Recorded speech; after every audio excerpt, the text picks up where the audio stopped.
Y es un gusto tener en los estudios a Raúl Olivera, les decíamos hace un ratito, coordinador del Observatorio Luz Ibarburu, pero esta vez lo invitamos por la presentación de su primera novela, El bandoneón de Troilo. Está ambientada en el pasado reciente, en la historia de amigos, están ambas orillas, Buenos Aires, Montevideo, 4 amigos y una amiga que se vuelven a encontrar 40 años después. Está el tema del olvido, de la memoria, de la justicia. Bienvenido, Raúl, un gusto recibirte esta mañana. Bueno, gracias a usted. Raúl, ¿cómo surge esta novela? Vos hace un ratito cuando llegabas a Televisión Nacional me decías, esto empezó con un cuento.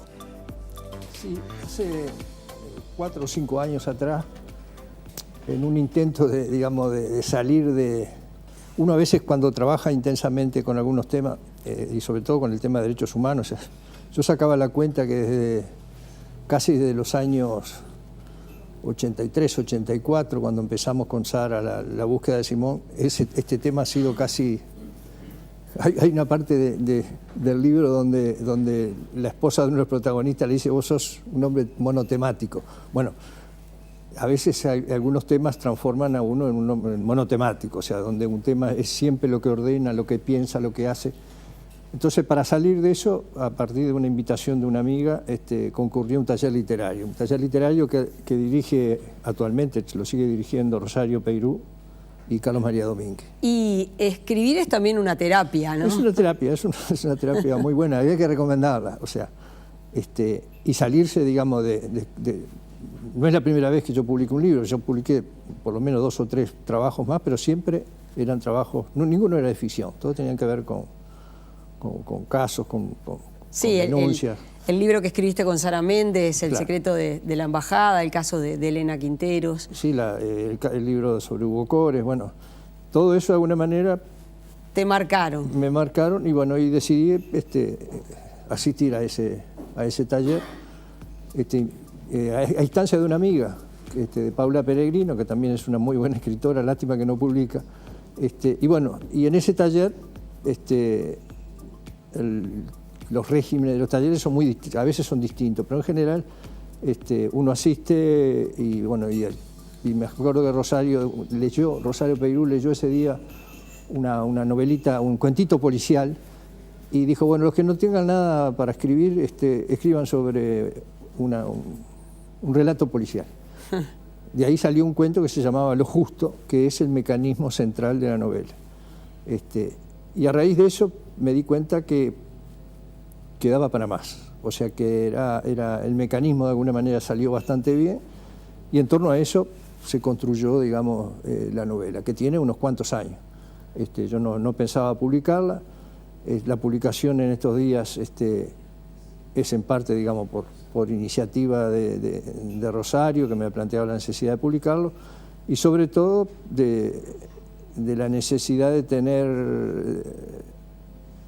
De entrar a este tema, digamos, del pasado reciente por otro lado. O sea, se ha entrado por el conocimiento de lo que pasa en los juzgados, los debates judiciales, la música, el teatro, y bueno, y también por la literatura. Entonces, en ese marco, espero que este libro sirva para entender ese conjunto de problemáticas que tú hablaste recién, digamos, la del olvido, la de la dictadura. O sea, todos los personajes de este libro vivieron la misma situación, que fue la situación de la represión, de la dictadura y todo. Pero todos tomaron caminos distintos. Es cierto. Vos decías, y también tiene la cuestión geográfica, que también es importante. Ahora en los últimos días salía la información que se conocía, más allá que hemos hablado muchas veces contigo del Plan Cóndor, pero ahora aparecen documentos desclasificados de Estados Unidos donde muestran lo que se venía diciendo, ¿no? La coordinación represiva. En este caso, vos para la novela tomás 2 escenarios, como es Buenos Aires, como es Montevideo. También hay otras partes, pero como 2 lugares muy emblemáticos de ese pasado reciente, ¿no? Claro, de alguna manera el Plan Cóndor entre comillas, nos hermanó mucho con la Argentina. O sea, la realidad Terrible, de ese periodo, digamos, se eliminaron las fronteras. Se eliminaron las fronteras para la represión, y se eliminaron las diferencias que a veces existían entre la dictadura argentina y la dictadura uruguaya. Empezaron ahora a ver que no eran tan distintas. O sea, siempre se pensó, bueno, el Uruguay, Argentina era otra cosa. Argentina tenía 30.000 desaparecidos, se apropiaban de niños. En el Uruguay no. En el Uruguay lo que había habido era una pérdida de referencias. Bueno, cuando se conoce, digamos, se avanza en el conocimiento de la realidad, nos damos cuenta que no éramos tan diferentes, que no hicimos cosas tan diferentes. Y bueno, eso me parece que es un elemento muy a tener en cuenta, sobre todo en estos días, porque yo reflexionaba el otro día con la relación a cómo nuestras sociedades a veces toman conocimiento y instalan como verdades indiscutibles determinados hechos que no eran nuevos. Pongo por ejemplo, en Argentina y acá en Uruguay, cuando empezaron a aparecer los cuerpos flotando en el Río de la Plata, que iban a las playas y todo lo demás, y decían que eran coreanos. ¿Te acordás que se decía que eran coreanos? Las organizaciones de derechos humanos, digamos, las víctimas, los sobrevivientes, denunciaban el tema de los vuelos de la muerte. Y después se siguieron denunciando durante todo el periodo. Pero hubo un momento en el cual eso que se decía se transformó en una verdad indiscutible. ¿Cuándo? Cuando lo dijo Chilingo, que era un aviador que participaba... Argentino, ¿verdad? Argentino, sí, que en los vuelos de la muerte. Ahora con la confesión de Gabazo, de alguna manera, lo que sucede es eso. Lo dice un represor y tiene mucho más valor para la sociedad a veces que lo digan los propios organizaciones de derechos humanos. Tiene como legitimidad, ¿no? Que lo digan los propios victimarios, hay que reconocer, aunque duela quizás. Después en el libro encontré personajes y los reconocí con personas de carne y hueso, ¿no? Esos personajes los vi representados en actores hoy de los derechos humanos o de la justicia, ¿no? También allí tuviste esa inspiración a algunas personas. Yo pensaba en el caso, por ejemplo, de integrantes del Poder Judicial que aparecen separados de sus cargos, separados para desempeñar otras tareas, y bueno, y allí me trajo a la memoria algunos hechos de la realidad, ¿no? Lo que pasó en el pasado con Alejandro Recarey, o lo que pasó con Mariana Mota. O Jorge Reyes, o Estela Juvet. La lista es larga. Es larga, digamos.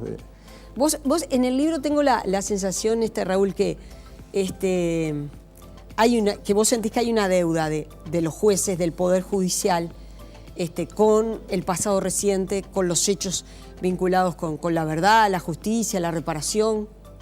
Sí, yo te cuento dos cosas. Yo, en principio, mi oficio fue...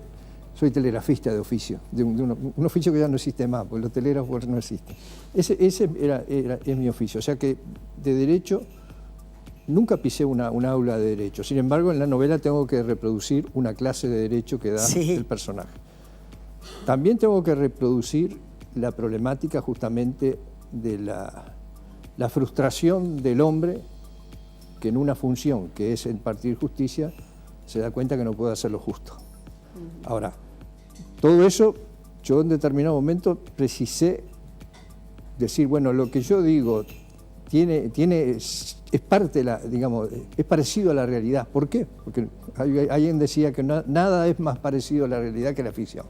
Entonces, bueno, el otro día en la presentación donde estuvo Rosario Peirú y estuvo Mirta Guiance, no como fiscal, sino como lectora, digamos, de novelas policiales, y ella me dice, todo lo que vos decís en realidad es creíble porque en realidad existe así. Yo no sé si alguna vez un juez se reúne con otro juez para pedirle consejos sobre cómo actuar sobre un caso.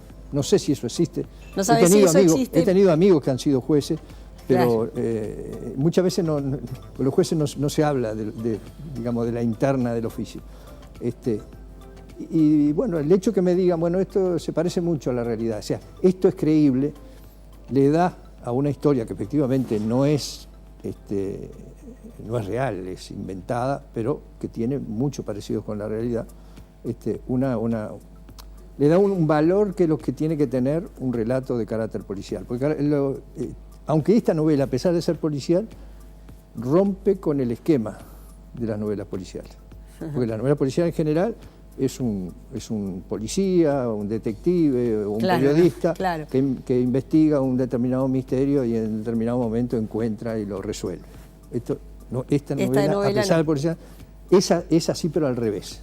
Bueno, pero no le voy a contar. No le vamos a contar a la gente, pero tiene, claro, ese dejo, si se puede decir así, de tristeza que un hombre, como el personaje, que le dedicó su vida a la justicia, a la jurisprudencia, que esa es su pasión, como le decía su ex esposa, era monotemático en eso, ¿no? Se dé cuenta que no se puede impartir justicia. Que a veces no se puede hacer lo justo. Que a veces no se puede hacer lo justo, quizás sea... Y eso, bueno, siempre tiene como esa cuota de ingratitud, ¿no? Claro, pero el que a veces pensar que no se puede hacer lo justo, pero un ser humano no se puede resignar a no hacer lo justo. Y eso también es interesante, claro, ¿no? Muchos me decían, en última instancia, vos estás planteando una suerte de justicia por mano propia o de ley del talión. Digo, no es eso. Es otra problemática, porque el personaje, que efectivamente es un veterano juez que está casi, digamos, en la final de su carrera, donde puede llegar al máximo cargo dentro del Poder Judicial. Que es la Suprema Corte de Justicia. La Suprema Corte de Justicia, y eso es real, que ha sucedido muchas veces, quien en realidad tiene méritos para ascender, pero como es un juez que en realidad se enfrenta muchas veces al poder, no es proclive a, digamos, a acomodar el cuerpo a como viene en la mano, terminan habiendo determinadas negociaciones y pum, termina otro en su lugar. Bueno, eso le sucede al personaje, por lo tanto descree de la justicia. Y el título del libro, porque decir que se llama El bandoneón de Troilo, muchos pensaban que era un libro de tango. Ah, claro. Pero en realidad no es un libro de tango. El bandoneón de Troilo es un capítulo donde el personaje da su última clase en la Facultad de Derecho a futuros jueces. Digamos, y bueno, dentro de esa clase le pasa a los alumnos un video que es Aníbal Troilo tocando Nocturno a mi barrio. Que también uno dice, ¿por qué elegiste ese Nocturno a mi barrio? Porque Troilo empieza diciendo, mi barrio era así. Dice, yo no sé si era así, pero yo lo viví así. Y esa es de alguna manera también un nudo de la intriga del caso. Entonces él le dice a los jueces que el bandoleón, que es un instrumento muy complejo, que tiene 71 teclas de un lado y 71 del otro, y según los cierres o lo abres, suena de una manera distinta, él hace un símil con la justicia. Y cuando se va y les anuncia a sus alumnos que esa fue su última clase, se da vuelta y le dice, ¿alguno de ustedes sueña con tocar como Troilo? Es decir, ¿sueña hacer justicia? Como Troilo hacía música. Como Troilo hacía música. Claro. Esa es por eso el título se llama El bandoneón de Troilo, que en realidad en la tapa no está tocando Troilo el bandoneón. No, sí, no. En la justicia, y no lo está tocando, lo tiene sobre su rodilla, que es lo que pasa ahora con la mayoría de las causas. O sea, el bandoneón está ahí, pero no se toca, no suena. Raúl, gracias por haber venido esta mañana, con el compromiso de volver, pero esta vez sí, en tu calidad de coordinador del observatorio, para hablar de este momento, que es un momento complejo, pero que a la vez también es un momento diferente. Gracias un momento rico. Yo ahora me voy para Fraiventos, porque hoy, en estos días, se cumple un aniversario del asesinato de Roslik, y va a haber una actividad en Fraiventos, donde queremos acompañar, digamos, a esa movida que también existe en el interior con relación a la memoria, ¿no? Gracias por haber venido y bueno, quedó presentada tu primera novela, El bandoneón de Troilo. Gracias por haber estado esta mañana. No, gracias a ti.